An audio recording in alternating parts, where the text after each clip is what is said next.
Good morning. It is a beautiful, lovely Sunday morning. Good morning, Karen. How are you guys today? This week has been hot. Here, I say hot, but it's all, I guess, relative because in Phoenix it was like 115, close to 120. Hi, Joni. You're feeling the heat in Mesa then. I think it got up to 80 something, like the low 80s, which comparably to Phoenix, that definitely is not nearly as hot. Hi, Jay. Nashville's probably pretty humid right now. Hi, Keto Simple. Hi, Betsy. Lori. Hot Nebraska. What's the temperatures there? I've only ever been through Nebraska once or twice in my entire life, and I have no idea the weather in that area. Anyways. Hi, Wendy. Hi, Kim. If you guys have questions, remember, just throw them in the chat and I will get to them. Hi, Julie. It must be late there in the UK. I always forget the time difference. Hi, Dee. All right, let's go ahead and jump into some questions. From Tulsa, that's funny. That's where my sister used to live. Hi, Brenda. Okay. Jenny asked, how do you know how much to eat when you do? This is a question I get asked very frequently. Funny enough, one of Scott's, college friends started watching my channel, and he's doing carnivore too. And he made a comment, and it was right after I read a comment on one of my videos, and he watched one of the What I Ate videos. And he's like, God, she just eats so little. And him and I were talking about this coming home. And the thing is I don't think it's so little.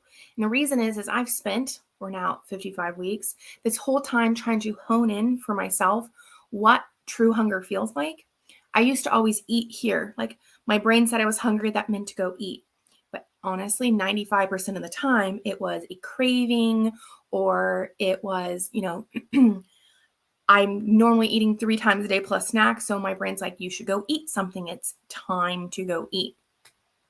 And I've spent this time honing in, realizing if something up here is saying go eat, or it's like, oh, you want something, whatever it is, XYZ, it is a craving. Mine boils down to stress and emotional distress, something like that, always.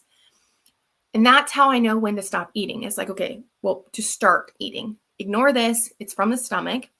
The stop eating is every bite I take, it's kind of like this quick inner dialogue of, do I need the next bite? Like, do I need it? I stop eating when my stomach is no longer hungry. That is the best way I can explain it. I'm not full. I'm not just like, oh, you're like stuffed. I stop when I'm not hungry. And that is actually why I eat what I eat. I'm satiated. I can go, like, I have my 2 eggs, 2 pieces of bacon in the morning. That lasts me from 10 o'clock to 5. I have no issues between the first meal and the second meal eating just that little, because it satiates me. I don't feel hunger until around 5 o'clock in my stomach. I eat half to 3/4 of a ribeye. Then I'm fine until the next morning. Like, this is just something that it's taken me months to hone in on. And if I saw somebody say they were stalled, there we go, share. Here's my suggestion, guys. If you are stalled, the first thing to do, I am not a metric tracker. Why? Because this is going to be the rest of my life, and I do not plan on tracking my macros or worrying about my protein to fat ratio. I guess at it, and it works just fine for me. But something I suggest is, if you are stalled here, take a week, do not change anything you're doing, journal what you're eating. Get a good physical representation by writing it down and being very honest about what you're eating. And you might find the times I've had to do it is I've eaten a bit more cheese than I thought, or my big one is eating more sausage than I thought. Because here's the thing, most sausages have a couple carbs in them, not the end of the world, but when you eat it 7 times in 1 week, that's a bit much. Do that. Change one thing, like, okay, I'm going to cut dairy this week. You rinse and repeat until you start to see the scale move, because sometimes dairy affects people, sometimes it doesn't. Sometimes I've had people say cutting coffee helped them get out of a stall. It just depends, okay? So this is what I suggest. It's not a quick fix. There is no quick fix. Every body is literally different. Your age, gender, what you do, how active you are, like all of these, are hormone levels. All of them are very different, so you have to figure out what works for you. Tracy, did you ever do BBBE? Yes, I hated it. For me, the moment I feel restricted, because most people argue carnivore is restrictive, but I don't see it as remotely restrictive. What was restrictive, I say all the time, is not being able to wipe my butt. When I did triple B and E, I became obsessed about like wanting to eat chicken and things like that. And I just found it wasn't helpful for me. Some people do excellent with it. I don't want to shun anybody away from it. But if you try it and you're feeling restrictive, you are not the only one, or restricted, excuse me. I do better with just my carnivore. I have my chicken. I'll have intermittent dairy, like cheese, not daily, because I'm just not a huge cheese person like Scott is. But that was my experience with triple B&E, is not my jam. Wendy, I've been fudging on vegetables lately. Is it really bad? I thought maybe those nutrients were needed since craved. So here's the thing. We're going to, if you are craving something, it is here. Meat has all the nutrients we need, period, the end. And here's the thing too, is if you're not eating the processed foods, right, all those chemicals, they interfere with our body's ability to utilize what we eat.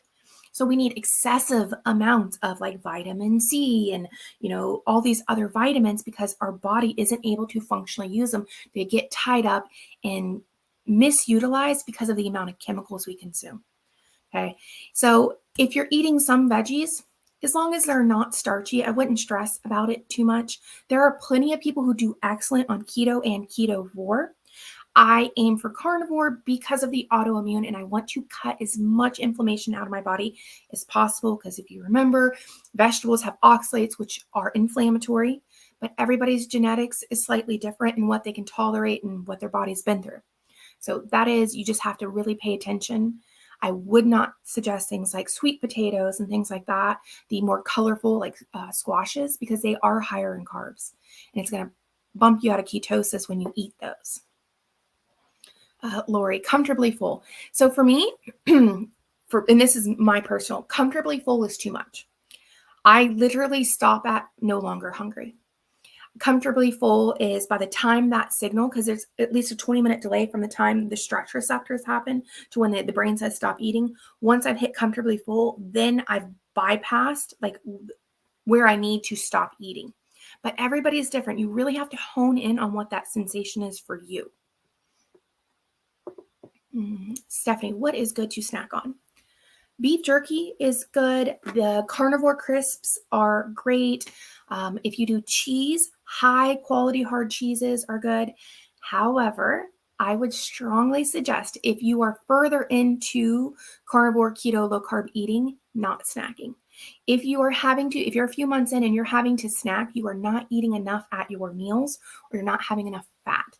In the beginning, I did snack. I think it's a good idea to not let yourself get to the I'm so hungry, I'm going to eat whatever stage in the beginning, because it's more about being fat adapted initially. But caveat there, I don't know exactly where you're at on your journey. If you are having to snack, think about upping your fat intake at your meals or readjusting some things. But again, you do you. These are just suggestions. Janet, probably TMI, but how much fecal matter do you expect to produce on a daily basis when you're eating strictly carnivore? I only go to the bathroom every 2 days on carnivore, sometimes 3, but it's really going to depend on how much food you're consuming. If you're eating a lot of meat, like a Sean Baker, man, that dude, like, don't get me wrong, he's a big guy. Like, it's understandable. He definitely probably makes 3 times the amount of, bowel movements that I do, because I eat about 1/3 of what he does. It's going to vary depending on that. But as I said, I only go every 2 days. Scott, weirdo, he goes every day. But he does. See, we were talking about this too yesterday. He does eat more than I do. He eats, quite a bit more cheese, and just the volume of food is more than what I eat. All right. I'm struggling to get a lot of fat. I ate a lot in the beginning, but now my body seems to tell me when to stop. I worry about rabbit starvation. No. There is a video by Dr. Cyves, Cyves. It is called, oh God, we figured this out on the live on Thursday. It's something about metabolism. I'll see if I can figure it out. And if I do, I'll put it in the description after we're done with this. It talks about how there's this huge push about metabolism. You're not going to eat enough. You're going to lower your metabolism. And someone pointed out, and it's very true, animals, I mean, we're technically animals too. Animals that have high metabolisms die early. It's like having a car, because he's comparing like a Tesla to a muscle car. When we have high metabolisms, we die sooner. How do I know this? People who are obese and morbidly obese actually have very high metabolisms. Why? Because they are moving such a large mass around. Their body's having to expend a crud ton of energy just to go from point A to B. Breathing becomes like, running for them. High metabolism. Do people who are obese and morbidly obese live long? No. It wears our bodies out. It's like do you want a 2000 Toyota Camry that's been babied, or do you want a 2000 Toyota Camry that's been run ragged with a lot of miles? You want the one that's been babied. You want the one that hasn't been run ragged. This whole push about having a high metabolism is actually, it's such a misnomer. We want a metabolism that quickly responds. It's low when we're not doing anything, but you go run, jog, do something, boom, it jumps right up to meet your demand. We don't want a constantly high metabolism. I got off subject here. Oh, the starvation. Anyways, no, that's not a thing. It's actually not a thing unless you don't have fat to lose. Okay, that's the thing, is if you're on the end of the spectrum where you don't have a lot of weight and things like that, that is a concern. But if you have extra fat and you're doing something like carnivore, your body will utilize your fat for fuel. Tara, as a carnivore, what is the normal range of bowel movements weekly? We kind of covered this. I go every 2 days, sometimes 3 days. It just depends on my volume of food. But remember, I eat twice a day and I don't eat that much. So, Scott goes daily, once a day. It just depends, really. I mean, I've heard people go for 4 days and still have normal bowel movements every 4 days. So I'd say anywhere from 2 to 4 days, depending on the volume of food, more you're going to go. Question from Kim. Were you insulin resistant when you started this way of eating? I am. I lost 7 pounds the first week, now stalled, went up by 5, then back down. Inches are going down, just not pounds. Yes, I was, very insulin resistant. My insulin sensitivity, so there is an A1C test, which checks your average glucose levels over a 3-month period. There is a fasting insulin test, 2 different tests. Fasting insulin tells you how insulin resistant you are. Haven't had that done, I strongly suggest it because it gives you a good idea of where you're starting. I was 13.7 when I started. I am now at 7. I'm at a normal range now. And that was a year, you guys, really to get all the way there. It was anywhere from 8 months to a year just when I had it checked. It is normal to have fluctuations in the amount of your weight. I strongly suggest not weighing yourself more than once a week, ideally once a month. I would strongly suggest that. If you have a lot of water one day, 1 gallon of water is 8.3 pounds. Okay, our weight fluctuates a lot. If you're, being a female, if you're going through your cycles, you will retain more fluid during your period. Why? Because we are losing blood, so our body's maintaining more fluid in us. Okay, there's so many things. The biggest thing I suggest is if you genuinely feel like you're stuck and it's been more than just a few weeks, as I said earlier, journal what you are eating. You could be slipping carbs in there and not realizing. I mean, these little, they call it the creep. Just these little things happen that we just don't realize it. Do it for a week. Change nothing. Then one thing, literally one thing. This is how you do an experiment. You hold everything else in a steady state and change one variable. Change one thing for a week. If you see a little bit movement, continue it for the next week. And then you rinse and repeat. You may have to give up dairy. You may not be able to do spices. You may not be able to do coffee. There's so many different things. You might be eating a lot more than you think. It just varies. Adam, mostly lying down 125 pounds. Woo woo. That's amazing, Adam. Severe back pain and depression gone. Sleep great. Constant energy. That's amazing. Just Like to pop in and inspire. Yes. Thank you, Adam, for sharing. That's super sweet. That is amazing too, by the way. Lindsay, are you worried about the effects of no vegetables on your microbiome? No, not in the least. Why? Because our microbiome will adjust to what we're eating. That's actually a big reason in the beginning that most people get severe diarrhea is my microbiome was being fed by sugar and carbs. Stop giving it, they die off. The protein and fat loving bacteria repopulate, and boom, everything is wonderful. Stall isn't really a stall unless it's 6 weeks. Yeah, you know, there's different numbers. I think Dr. Berry says 3 months, if I'm remembering correctly. Here's the thing. If it hasn't changed in a few weeks, I think it's worth looking at. It is not worth stressing over. I mean, it absolutely isn't. The more we stress, the harder it is to lose weight. And that's the biggest thing. The more we stress about that number going down, the slower it's going to go down because our cortisol levels spike up, which then slows the weight loss.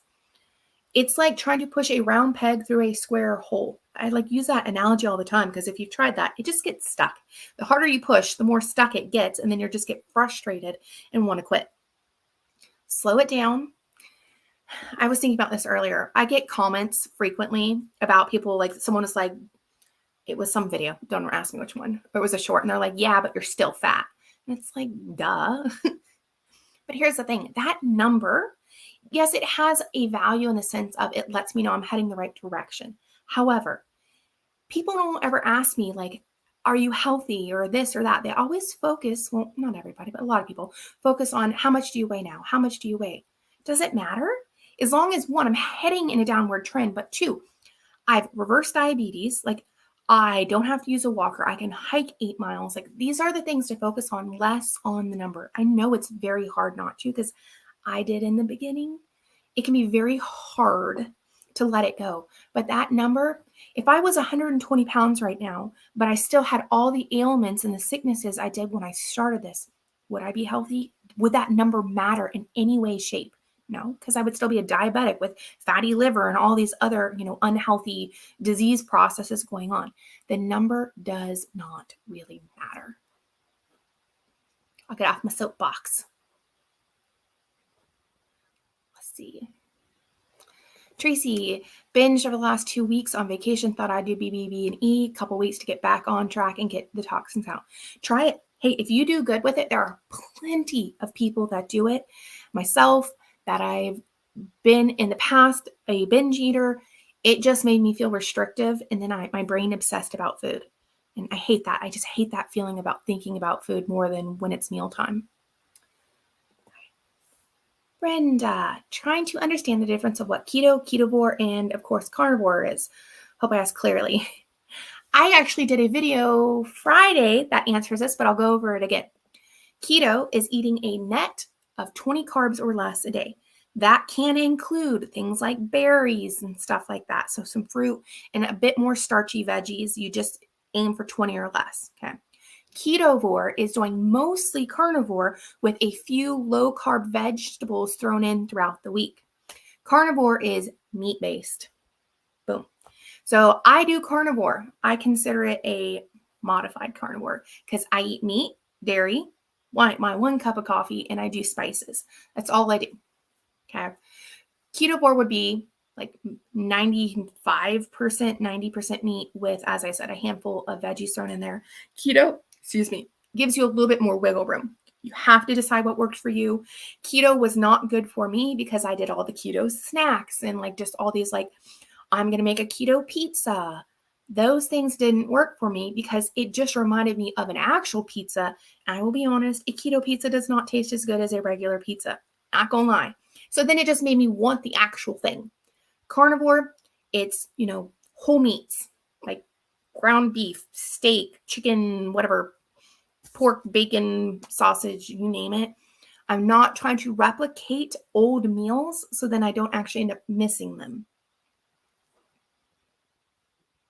Or if I eat vegetables, guys, I'm so tired. If I eat vegetables, I make sure they're low in oxalates. And you can look that up and find the ones that are lower. Nightshades, like peppers and potatoes, which potatoes are high carb. Those are nightshades, which are high in oxalates. Oh, Adam, good point. Boiled eggs. If you like boiled eggs, I hate eggs, so I'm like definitely not the person to ask about eggs. It was his video 297. Thank you. It says something about metabolism. Just if it's not the 297, just like look on his channel and it says metabolism is in the title of his video. Hi, American girl. My mom suffered a stroke. I'm sorry. Her diet was terrible, but learning about carnivore and keto helping with this, but they won't listen. Any suggestions? Have you had her? You might want to sit her down. Dave from No Carb Life. I always get him and Kelly's mixed up. Zero Carb Life. One of the two. Not Kelly, but Dave. He, I did a video with him. I don't know if it's mine or his channel, but he actually has an old stroke and he had immense improvement with it. And here's the other thing about this to talk about is nerves get damaged by the extra sugar and carbs in our body. And remember, our body can make its own glucose, that the whole point with strokes is you're wanting the brain to pick up. So an area will die. And what happens is that area is never going to come back, but the area around it can pick up the similar function. And that's why repetitive activity is like required for strokes. You want it to be well fed and you don't want too much sugar going around because it damages nerve endings and I shouldn't say brain cells, but neurons. It doesn't help it in any way. So by getting rid of at least the carbs and sugars, she would be immensely better off. They also have released a few handfuls of studies recently about dementias and Alzheimer's, and that affects the brain too. It's not the same thing exactly as a stroke. It's more of a prolonged ischemic damage, but similar. I would share those with her. I would. I mean, absolutely. Mary, hello. Is it harmful to drink electrolyte water all day instead of drinking plain water? You want mostly plain water. I mean, I drink one package of like LMNT. I do half and half. It's if I do even the raw, I just like I don't have here it is. This size cup. I'll do half a pack of LMNT twice a day in something like this, but then I'll drink 2 to 3 more of these. At least that's my goal of just plain water. Sometimes I have seltzer water in there. It's not going to be really harmful per se, but it's kind of a waste because your body's you're just going to get rid of all that extra sodium, potassium, and magnesium and stuff from the electrolytes. So I would switch it out, save yourself some money, and do like 1 to 2 packs max a day. Oh, do I drink a lot of water? I just kind of answer that. At least 3 of these a day. And this is 32 ounces. I do find that if I don't drink enough water, I have a hard time going to the bathroom. Enough water? No problem. Jay, are you against eating 1 time a day? I'm 55 days in and have moved that direction. I did OMAD, so 1 meal a day, for months. I am not against it. If you do well, do it. Go for it. There is no harm in it. What I found is towards the end there, I started having to rely on willpower to make it the last few hours to get to my OMAD. That is not a fun place to be for someone that's experienced binge eating, is having to rely on willpower not to eat. I also found by the time I ate, I ended up eating I'd eat an entire ribeye in a half sometimes. I ended up eating more energy in that 1 meal than I do spread over 2. So for myself, 2 meals does much better, but it is, again, how you feel, your personal physiology, how active you are. I say try it, see how it works. It's all an experiment and figuring out what works for you. So I'm not remotely against OMAD. Yeah, Adam does OMAD.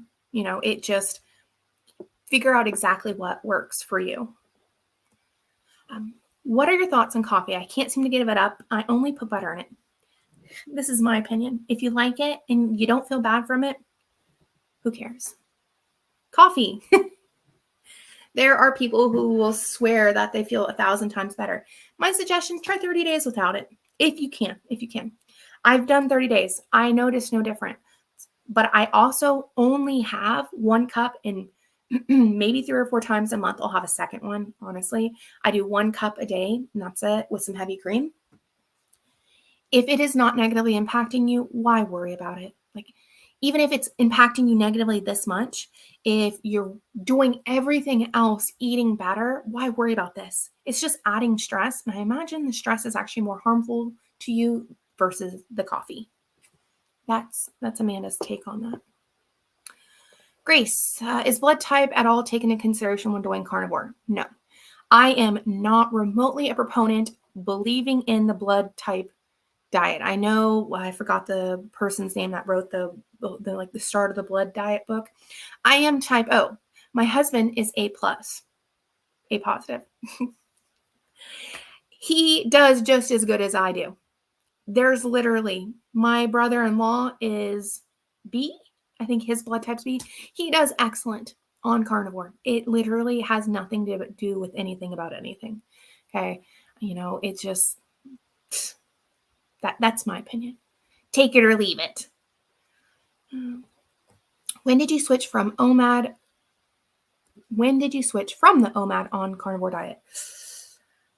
I want to say probably 4 months in, I started doing OMAD. I went from 3 meals and a snacks to then 3 meals with no snacks to then 2 meals. And then I eventually fell into OMAD. I didn't choose to do it. I just kind of noticed. And then I did OMAD for like 4 or 5 months, probably until Rosie died. And she died around 8.5 months in, something like that.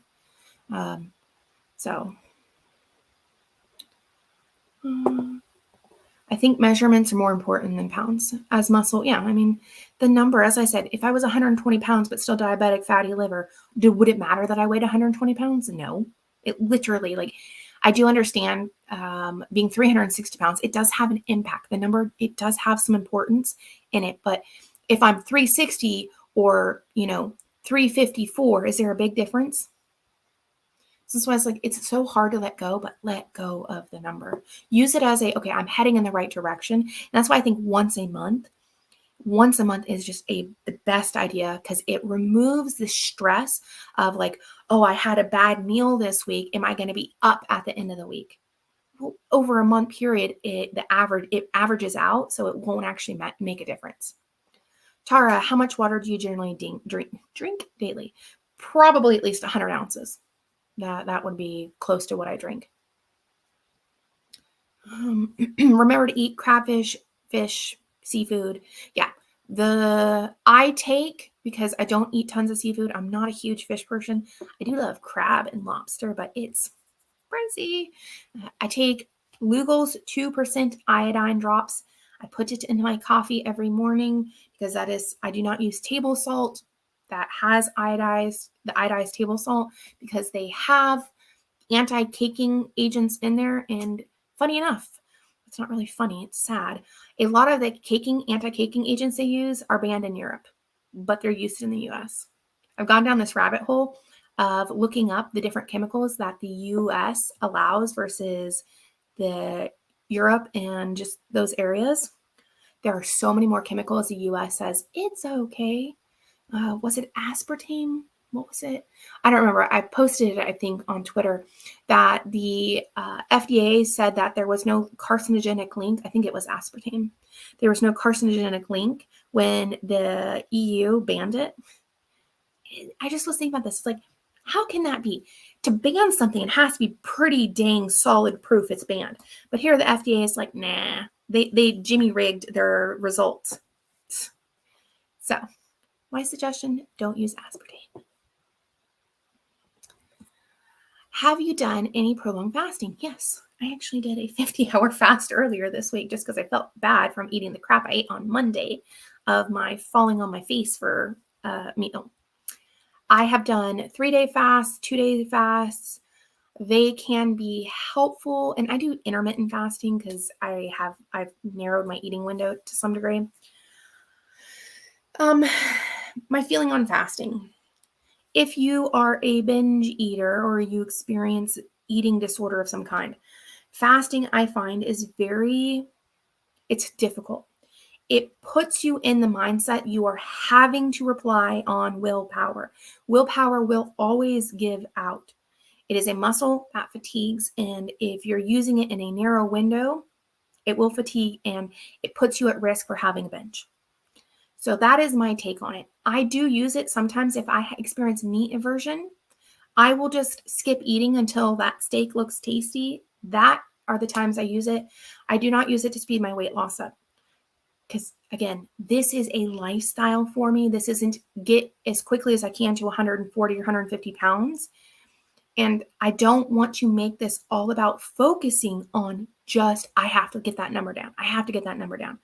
This is about a lifestyle of developing good habits for consistency. I'm just not a huge fasting person. Some people do great with it.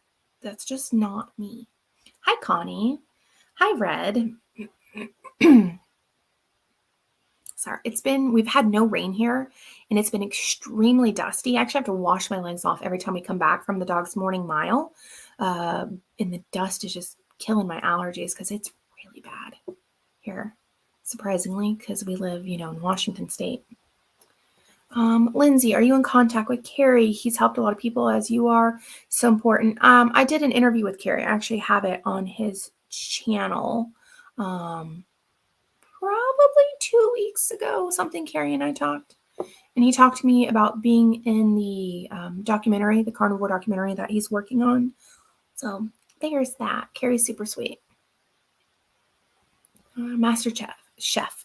Limiting my other symptoms, tinnitus. Man, that's a big one, y'all. Asthma, sinus, and lung, back pain, shoulder pain, arthritis was a big surprise. The tinnitus, that is a big thing, especially in the older population. My uncle had such bad tinnitus that he was pretty much so drugged up, he was like a zombie. I wish he would do this, but they, don't really believe in it. Karen, is adding a bit of coconut milk to my coffee okay? I'm 1 year ketovore. If you feel fine from it, I don't remember how many carbs or sugars are in coconut milk. I mean, if it's low, I wouldn't stress about it, but do you have anything against using heavy cream? Because that's got nothing in it and it falls under animal products. But again, if it's like that one thing and it keeps you on, who am I to, Master Chef, what is your profession? I've worked in the physical therapy field for over 10 years.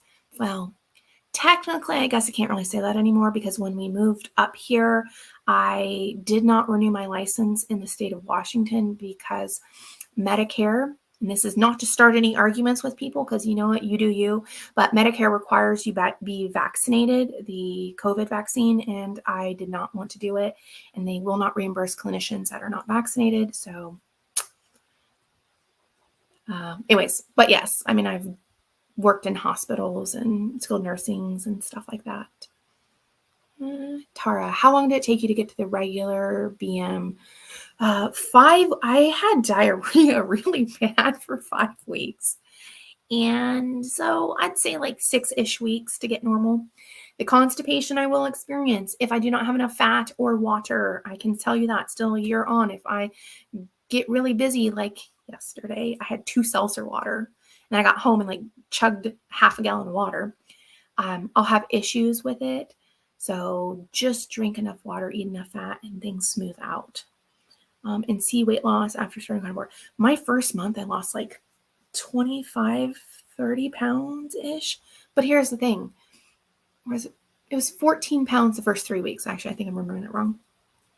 I had a lot of swelling and edema in my lower legs. Like I had a ton. I would say my first 2 or 3 weeks, 10 pounds of it was just pure fluid off my legs. I mean, I had legit cankles. My legs would get so swollen. So that's not a lot of fat, but now I'm at least 121 pounds. I weigh myself in a week, and that'll be the month. So I'm excited to see what that looks like. Brenda, don't apologize for asking questions. That's a-okay. I recently started using Mio flavors for seltzer. This is always my statement. If it's not one thing that keeps you on, don't stress about it at the beginning. However, if you can not do it, don't. I strongly suggest avoiding as much artificial sweeteners as possible. My LMNT, I probably only do the flavored LMNT a 3, maybe on the higher end 4 times a week. I use the raw frequently. What happens is when you eat sweet things and then it's an artificial sweetener, it doesn't have the sugar. Your body will then start craving the sugar because you promised you were going to get it by your taste buds. And then all of a sudden you don't actually give it to it. It's like, what the heck? I actually want sugar. I want that instant energy. So it can keep the sugar cravings alive. Now, if you can get through the initial few months and then you tolerate it, that's okay. I'm just not a huge proponent of artificial sweeteners anyways, because they are very chemical laden. I mean, they are artificial sweeteners. And the whole point with carnivore and things is to remove as much chemicals out of our body as possible. Umbrella salt makes my blood pressure go up. Now I use real salt. I'm not sure what umbrella salt is. If you could explain, Lori, I'd be curious because I've never heard of that. Red. Weighing is stressful. Sure, carnivore, no cheating, fasting 18-16, not losing weight, but everyone says body changing, so I'm good with that. Yeah, measurements, photos, keep them non-scale victory journals. Mine's over there. I can't reach it. The small things that change, like, I'm not making fun of my sister because I love her, but she's like 6.5 months pregnant now, and she's been like 115, 120 pounds. She's like 5'1". So she's been real petite her whole life. I'm the youngest. She's my middle sister. And I used to tell her, like, she just had no idea what it was like to just be obese. And she's like, well, 20 pounds, it makes me feel icky. I'm like, I understand that. But now she's so pregnant. Yesterday, she had to have help putting whatever shoes on. And I'm not laughing like at her. I just find it hilarious now because I'm like, now you know what it's like, the start of it. I'm going to give you another 6 weeks. And I think you're pretty sure going to be what it's like to be morbidly obese. You're understanding what obesity feels like bringing this pregnant. Oh, I love her. Sorry. Anyways, pictures. Measurements are a good one. Take it from the beginning. Like, do it monthly, however you want to do it, and weighing once a month. I'm such an advocate for that, even, for myself too. Good morning, Tia. Grace, my sister has elevated TSH numbers, so thyroid stimulating hormone. Also needs to reduce food causing acid buildup. Any suggestions? Will going carnivore make this worse for her? No, it will actually help her. She is a candidate that would be better off doing carnivore versus ketovore and weaning into it. I think she would do immensely better doing carnivore. Tara, winging myself off zero Coke. There you go. Replacing with carbonated water. See, I still drink seltzer water. They're naturally flavored. I'm not going to cast stones at anybody because naturally flavored is not the best option, but it's got no sugar, no artificial sweeteners in it. My next goal is quitting vaping. Yes, do that, sister. Do it ASAP. Replace with exercise. Tara, the vaping, I can tell you because it's just like smoking. You would be a good option for doing something that gives you a motor oral fixation, because with vaping, it's just like cigarettes. A lot of times if you ever watch Red Atomic Habits, it's the cue, and the cue is this motion or, whatever vaping. Use something to replace it. The exercise is a good option, except it doesn't give you that oral motor. Something to drink, because then you're having to lift cup to mouth, and it'll satiate that. So every time you want to vape, start now. Start with replacing the motor neuron path. So okay, this is too complicated. Just start with drinking water or something to try to replace that oral motor fixation. Hi, Bronwyn. Overweight myself, have been most of my adult life. I have other health issues. Wanted to know if you connect with others outside of your live stream. We have a locals community you can join. We're finishing up the No Cheat Challenge of July. Y'all admit I fell on my face Monday, so that happened. And then I'm actually going to start another challenge in August. So I do morning or posts there. We talk there. I have a Discord community. You can find all of that on the Carnivorous Me website. And we do book club. We're just not doing it this summer as well. We put a hold on that because everybody's so busy. Cindy, the flavored element triggers me. Yep. I do fine a few times a week, but I do not do it daily. Nope. Let's see. I'm guessing umbrella salt refers to Morton's brand. Oh, okay. Makes sense. Yeah. Because they use the anti-caking agents in there. Like, why? Just shake it up and the salt falls apart. The little girl with the umbrella salt. That's cute. Hi, Danette from California. Diet pop raises insulin, which is fat storage hormone. So the reason that this happens is, as I said, your body thinks it's going to get sugar. So your body pumps out insulin because it's prepping to get the sugar. Insulin picks up the sugar molecules, and it's the carrier that takes them to our cells. So it will spike your insulin. And here's the danger about this. If you are a diabetic, you're having these spikes in insulin, but no glucose to pick up. It can plummet your glucose levels. So you can be hypoglycemic with having the sugar-free stuff as a diabetic. Hi, Dawn. Weighing in August 1st. Yay. We'll be doing BBBE for a month by then. Amazing.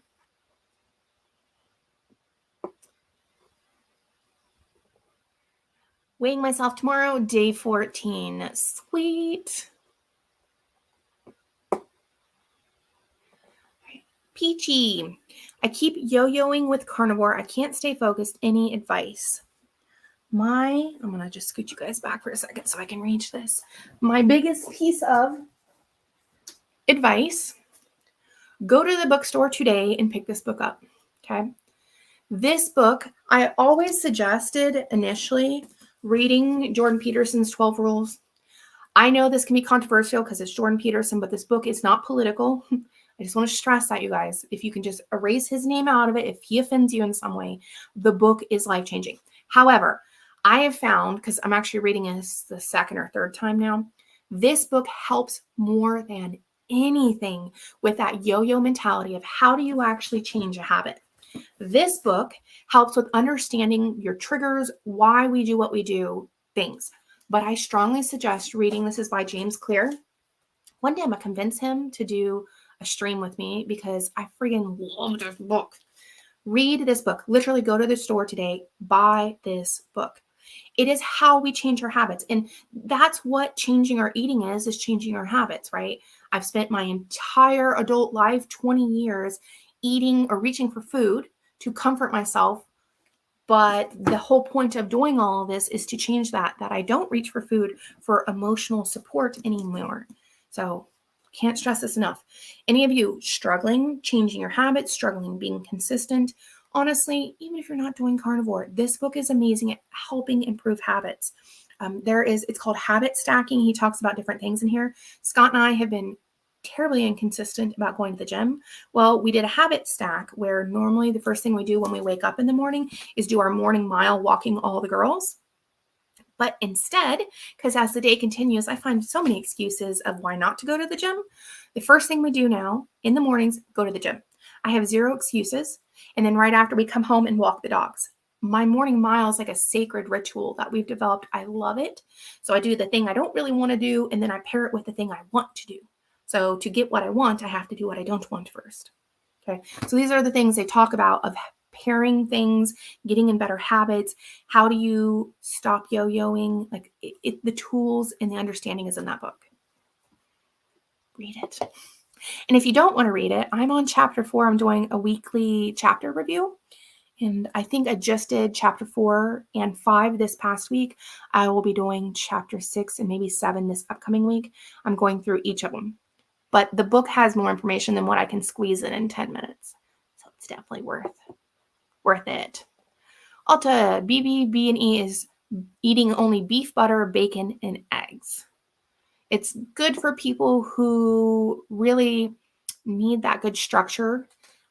It's not my jam, but some people just do excellent with it. You know what? I would say try it because then you'll quickly figure it out if it helps you or it's like for me, it felt too restrictive. Last night, had a sugar craving, so I ate some ribeye. Craving went away. Yep. Oh, Other thing for cravings.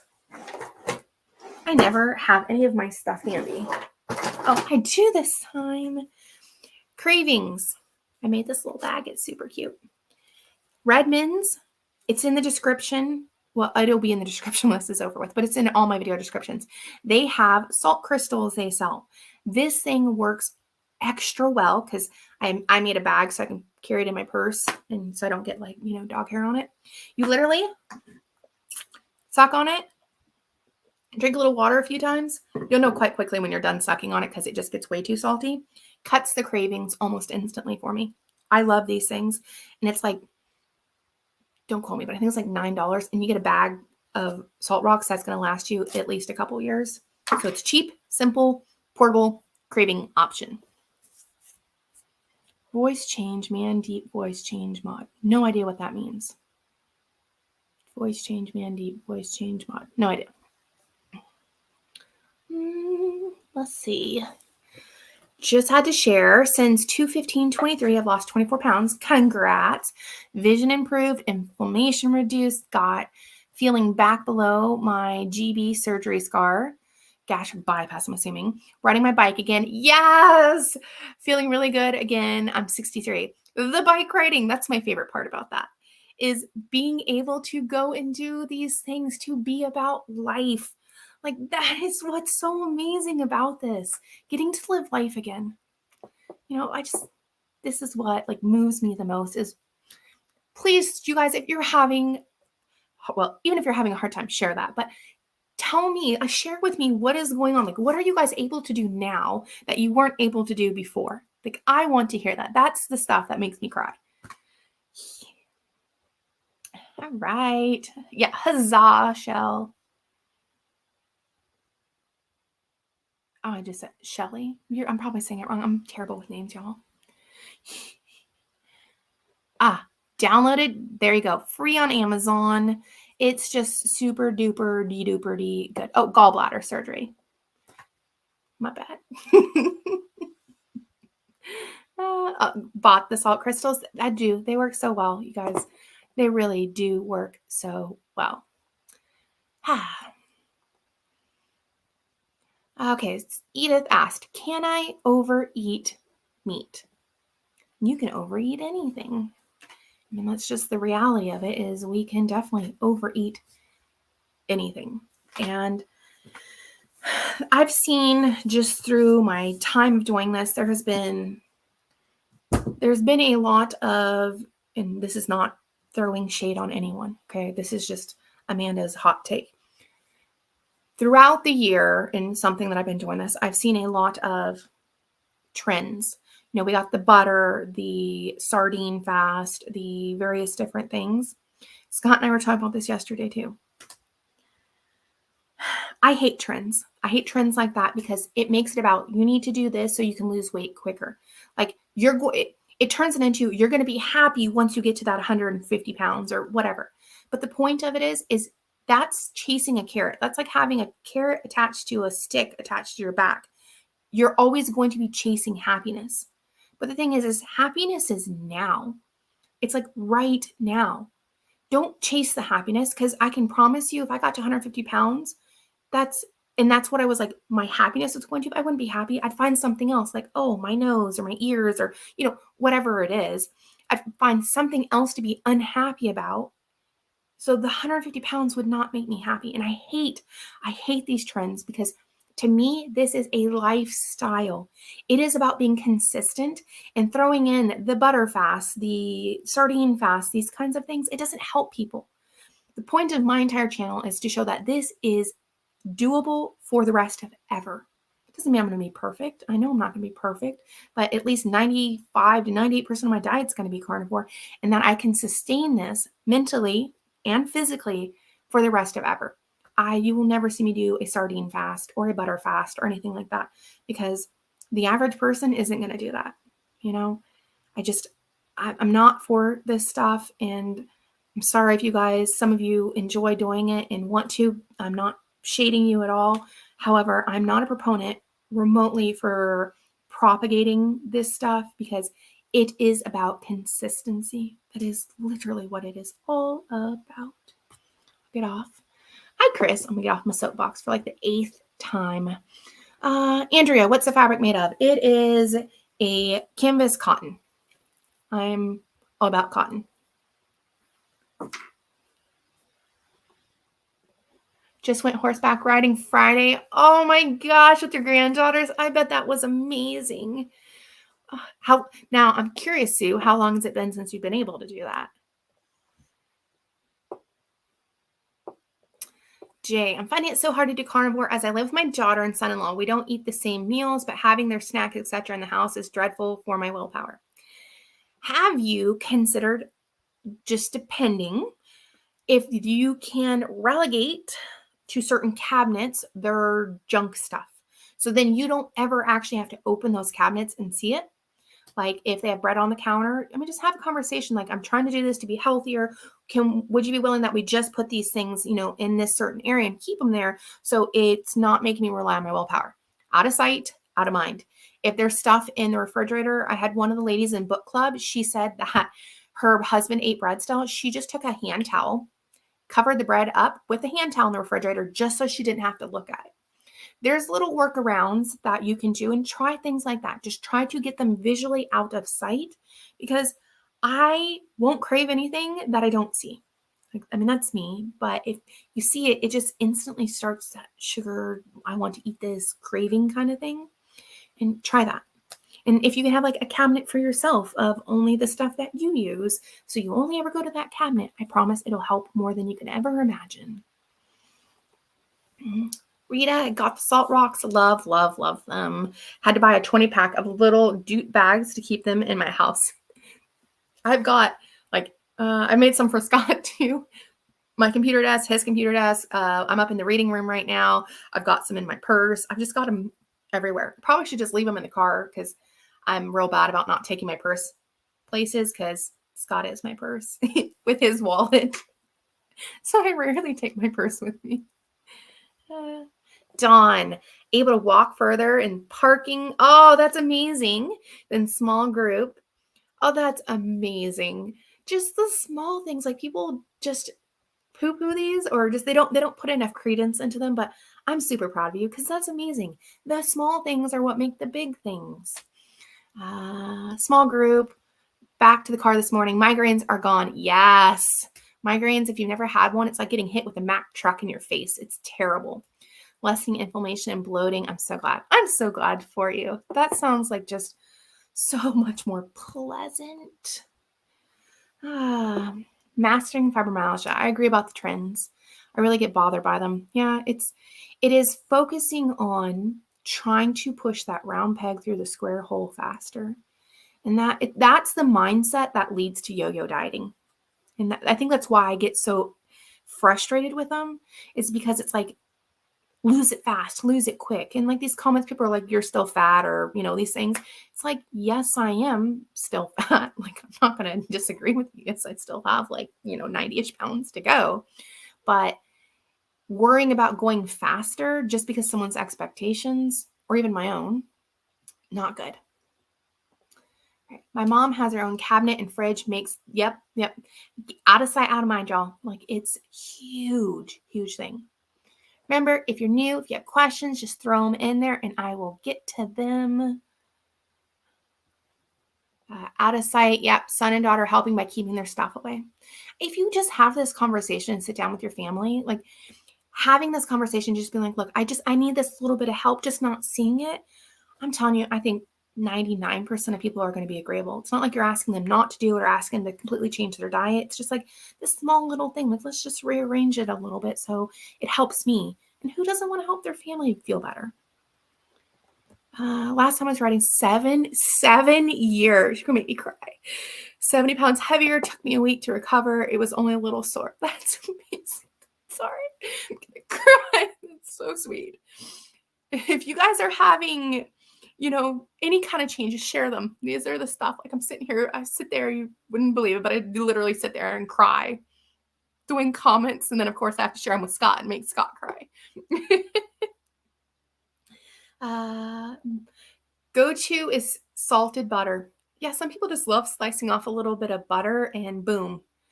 I don't, use salted butter to cook with, so I never have it in the house because I like to add my own salt on there.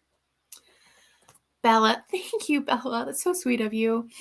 I love your soapbox. I've watched you since almost the beginning. What do you feel has been the hardest part of your journey? I mean, honestly, facing the emotional eating, because it comes like in waves and stuff. You know, Monday I had that huge like upset about like the money literally getting stolen and stuff like that. That one I got over pretty quick, but I think that's been the biggest challenge, is being willing to look at the dark places inside and face them.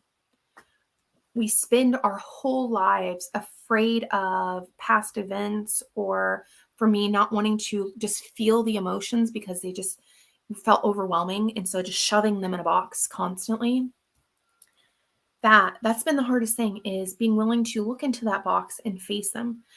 But the other side of that is I realized by facing them head on, they were never as scary as I thought they were. I mean, that was been the biggest thing, I think.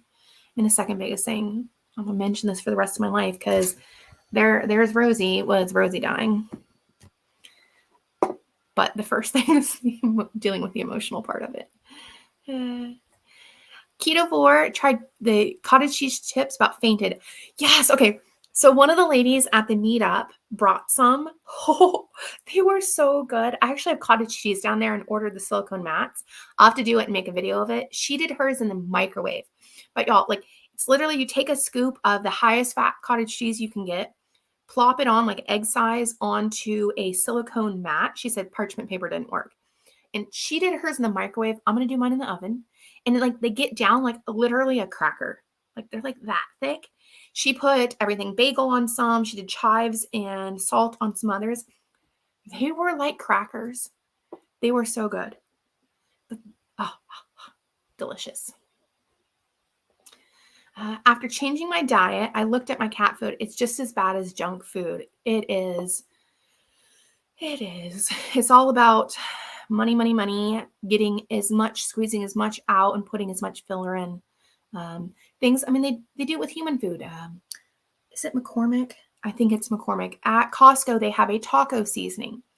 And I checked it out before and there was no MSG, so I bought it. Well, then I used it one day and I'm like, why do I feel so bad? Went back and looked at the ingredients, because it's a big, Costco bottle. First ingredient, cornmeal. But I bought a bottle of seasonings. I didn't buy a bottle of cornmeal. And so they just fluffed probably at least half the bottle up, because it's first ingredient, means it's the most, of cornmeal, just to sell a larger volume, but not actually give you all the spices. So it's these little sneaky things that they do. Slow and steady. That's the thing, is because anybody can temporarily change whatever they're eating. Have any of you guys ever experienced that you did great with the diet, lost weight, and then gained it back? Well, because you were able to do it for a narrow window of time, but hadn't actually addressed the reason that you got where you got.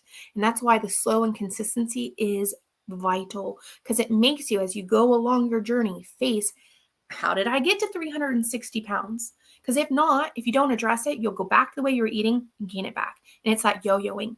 And that, I can tell you, the weight gain and loss is detrimental to the body. It would be better to just stay fat and stay consistently fat than it is to have these spikes up and down in our weights. Not that I'm advocating staying overweight, because that's terrible for your body. All right. Told my girlfriend about my diet. She's very worried, studying biology and wants to go to med school. She really thinks red meat is bad for me, and I don't know how to respond. Joel, show her my cardiology visit I did 2 weeks ago, because I actually recorded myself talking to my cardiologist and all my blood work. Red meat has been demonized, but it is not bad for us in any way, shape. What is bad for us? And see, this is the studies that they did. If you actually look at them and tell her to go read the study, not the aggregate meta studies, the actual studies. They say saturated meat's bad. Why? They were using highly processed deli meats. They would let someone eat a pizza, and if it had pepperoni on it, they would call that a meat. Okay. They absolutely buggered the data. They didn't have someone eating beef patties and steaks and do these studies. They had people eating highly processed meats. And here's the thing, nitrates aren't bad for us. And a large, consistent amount is, okay? If anybody's ever cured any meats, they call them pink salts, and they actually have pink coloring in them because nitrates can kill you. If you use it like salt, nitrate, the curing salts like salt, it can kill you. It takes very little to cure things, okay? Eating too much processed meat is not good. And that's what they base these studies on, and then said saturated fat. I like have this whole like angry spiel about people just lying and grouping things together. But show her my cardiologist because, I mean, he's a specialist in this. Plus, I have all my blood work that I share with you guys. I've been having a walking date this morning, 3.5 miles. Yes! Oh, I'm excited for you. Along the ocean helps my body and mind. Yes, I love walking. It's just the best. Do you have any doctors or resources for heart bypass patients with a CABG, coronary bypass graft? I don't know where you live, but my cardiologist is amazing. We're in Washington State, so that's probably not helpful, but I would check out my cardiology visit. He does talk about, because he's not a statin pusher. However, and I do agree with him, there are times where statins are required when you have more in-depth cardiac things going on. But do your research and go to a cardiologist. If that cardiologist isn't willing to work with you and listen to you, find a different one. You do not have to stick with the same one, okay? No matter what they say, you don't have to. Rob, how soon did you see a change with your sleep when you started? I'm going to get through the last few of these. And I didn't get that. Within a few weeks. But remember, I was super duper duper sick when I started. I mean, I had so much fluid. I had terrible GERD. I was having acid reflux in the middle of the night and aspirating on my own vomit. Like, it was that bad. I actually had to sit sleeping up because I just couldn't lay flat because I would literally almost choke to death on my own, acid. Really, the best, I think, noticeable was about 6 to 8 weeks. I noticed my quality of sleep was getting better. I also didn't have to get up 4 times a night and go pee anymore because my body wasn't retaining excessive amounts of fluid. And I would literally at 32 get up and pee 4 times in the night because I had so much fluid on my body. And when you lay flat, or well, even if my upper body was elevated, that fluid's easily are pushed into the lymphatic system and then into your bladder. That's why you have to pee at night. You have a lot of fluid. We can do now that we couldn't do before. Yeah. After being vegetarian 32 years and wrecking my physical mental health, I no longer have debilitating and unexplainable depression. That's amazing, Sarah.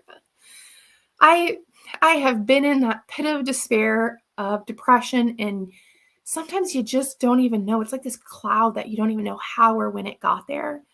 So that is amazing. And please, guys, share, because it's not just me, but other people read the comments, and it's just such hope, because it isn't all about the number. It's not. It's about being able to be a part of life. It's just so important. Now able to walk a mile when only 2 months ago I could only walk a block or 2. That's amazing. Oh, y'all are gonna make me cry. Okay, hold it in, Amanda. Would you recommend journaling, also keeping track of what you eat? I strongly recommend journaling. It is what helps me get through. I can't reach it.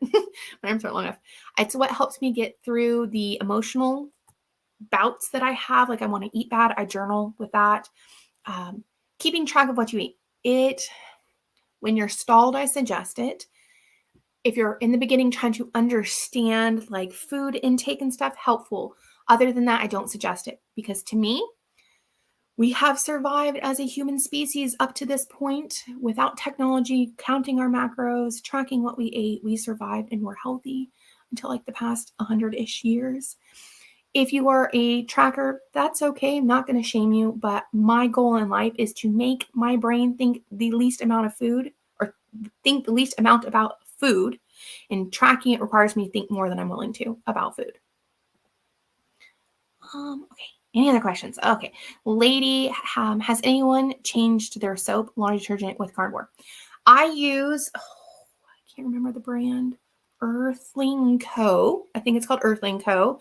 I discovered them a year and a half ago. Like, I have no affiliation with them. They are bar soap, shampoo, conditioner. Oh my God, I love them. I love them. Scott was having like dandruff and stuff. Boom, problem solved. As far as laundry soap, I use Tide.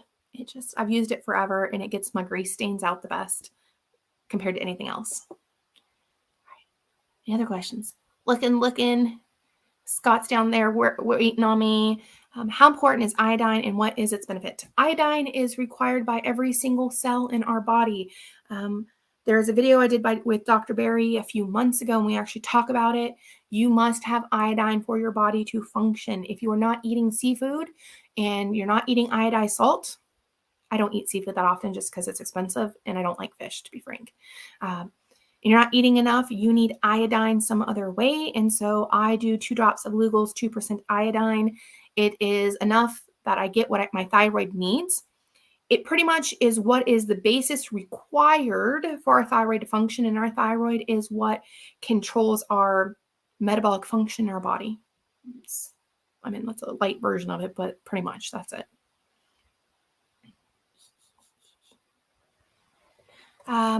I always seem to be sitting on my butt when you and Carnivore Kip walking videos come on. My brain smacks me and says, get up and do something instead of just sit here. I at least grab weights. Yeah, just get up, walk, do a little bit.